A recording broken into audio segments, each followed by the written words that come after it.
काशी के घाटों से आगे, जहां गंगा की धारा भी धीमी हो जाती है और हवा में हर समय चिता की राख खुली रहती है, वहां एक ऐसा श्मशान है जहां रात के बाद कोई दिन नहीं देखना चाहता। लोग कहते हैं कि वहां समय रुक जाता है। उसी श्मशान के किनारे एक अघोरी बाबा रहते थे। न उनका कोई नाम था, न उम्र, न जाति। कुछ कहते थे कि वे बरसों से वैसे ही दिखते हैं, जैसे समय उन्हें छू नहीं पाया। उनकी आंखें सामान्य नहीं थीं। जब वे किसी को देखते तो ऐसा लगता जैसे सामने वाला नंगा खड़ा हो, शरीर नहीं, आत्मा। एक रात कुछ लोग साहस करके उनके पास पहुंचे। किसी की नौकरी चली गई थी, कोई बीमारी से डर रहा था, कोई भविष्य जानना चाहता था। आग की धीमी रोशनी में अघोरी बाबा चुप बैठे थे। उनके सामने मानव खोपड़ियों से बनी माला थी और राख से लिपटा शरीर। किसी ने कांपती आवाज में पूछा, बाबा, आगे क्या होने वाला है? अघोरी ने आंखें खोली। उस क्षण हवा भारी हो गई। उन्होंने कहा, जो होने वाला है उसे जानना चाहते हो? सच जानने की हिम्मत है? फिर बिना किसी का जवाब सुने वे बोलने लगे। उनकी आवाज धीमी थी, लेकिन हर शब्द जैसे सीधे छाती पर वार करता था। उन्होंने कहा कि इंसान एक ऐसे युग में प्रवेश कर चुका है जहां सबसे बड़ा पाप अज्ञान नहीं, बल्कि अहंकार है। लोग खुद को भगवान से बड़ा समझने लगे हैं। ज्ञान बड़ा है, लेकिन विवेक मर गया है। हर इंसान खुद को सही मानता है, और यही सबसे भयानक बीमारी है। बाबा बोले कि जब इंसान सुनना छोड़ देता है, तब विनाश शुरू हो जाता है। उन्होंने कहा कि आने वाला समय शोर से भरा होगा, लेकिन सच्चाई की आवाज दब जाएगी। झूठ इतना आम हो जाएगा कि सच अजीब लगेगा। लोग अंधेरे में जीना सीख लेंगे और रोशनी से डरने लगेंगे। बच्चे बूढ़ों की बात नहीं सुनेंगे और बूढ़े बच्चों को पहचान नहीं पाएंगे। परिवार सिर्फ एक शब्द बनकर रह जाएगा। इंसान भीड़ में रहेगा, लेकिन आत्मा अकेली होगी। फिर अघोरी बाबा ने डर की बात की। उन्होंने कहा कि एक ऐसा डर फैलेगा जिसका कोई चेहरा नहीं होगा। न वो दिखाई देगा, न पकड़ा जाएगा, लेकिन वह हर सांस के साथ अंदर जाएगा। लोग एक दूसरे से दूरी बनाएंगे, छूने से डरेंगे, भरोसे से डरेंगे, अपने ही घर सुरक्षित नहीं लगेंगे। इंसान अपने ही मन का कैदी बन जाएगा।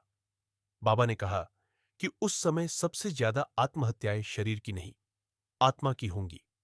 अघोरी ने आग में राख डालते हुए कहा कि पैसा सबसे बड़ा देवता बन जाएगा। लोग उसे पूजेंगे, उसके लिए रिश्ते तोड़ेंगे, और अंत में उसी के नीचे दबकर मरेंगे। माँ बाप बोझ बनेंगे, बच्चे जिम्मेदारी नहीं, निवेश कहलाएंगे। प्रेम सौदे में बदलेगा। इंसान सब कुछ खरीदेगा, लेकिन शांति नहीं खरीद पाएगा। रातों को नींद नहीं आएगी, और अगर आएगी तो डरावने सपनों के साथ। उन्होंने कहा कि प्रकृति बहुत समय से चेतावनी दे रही है, लेकिन इंसान सुन नहीं रहा। जब धरती रोएगी, तब इंसान भागने की जगह भी नहीं पाएगा। पानी जीवन नहीं, डर बन जाएगा। आग सिर्फ रोशनी नहीं, विनाश बन जाएगी। हवा सांस नहीं, सजा बन जाएगी। ये प्रलय नहीं होगी, ये संतुलन होगा, क्योंकि जब सीमा टूटती है तो परिणाम तय होता है। फिर अघोरी बाबा ने सबसे डरावनी बात कही। उन्होंने कहा कि सबसे बड़ा अंधकार बाहर नहीं, अंदर होगा। इंसान धीरे धीरे संवेदना खो देगा। किसी के मरने से फर्क नहीं पड़ेगा, किसी के रोने से मन नहीं पसीजेगा। जब दर्द सामान्य हो जाएगा, तब समझना कि आत्मा मर चुकी है। बाबा ने कहा, जिस दिन तुम्हें किसी और का दुख नहीं चुभेगा, उस दिन समझ लेना कि तुम जिंदा होकर भी मृत हो। अचानक बाबा शांत हो गए। कुछ देर बाद उन्होंने बहुत धीमी आवाज में मुक्ति की बात शुरू की। उन्होंने कहा कि सब कुछ खत्म नहीं होगा।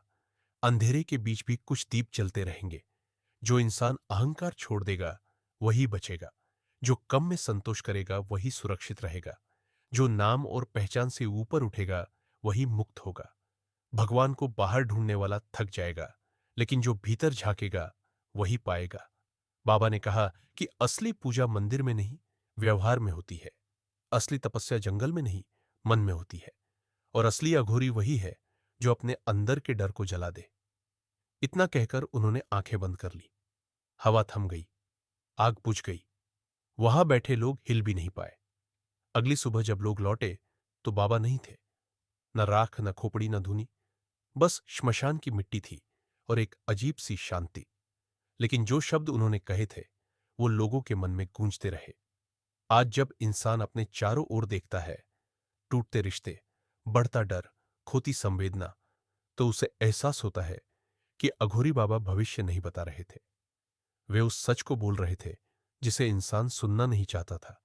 और शायद आज भी किसी श्मशान के किनारे कोई अघोरी बैठा है, देख रहा है, चुप है, क्योंकि उसे पता है इंसान तब तक नहीं बदलेगा जब तक डर से नहीं जागेगा।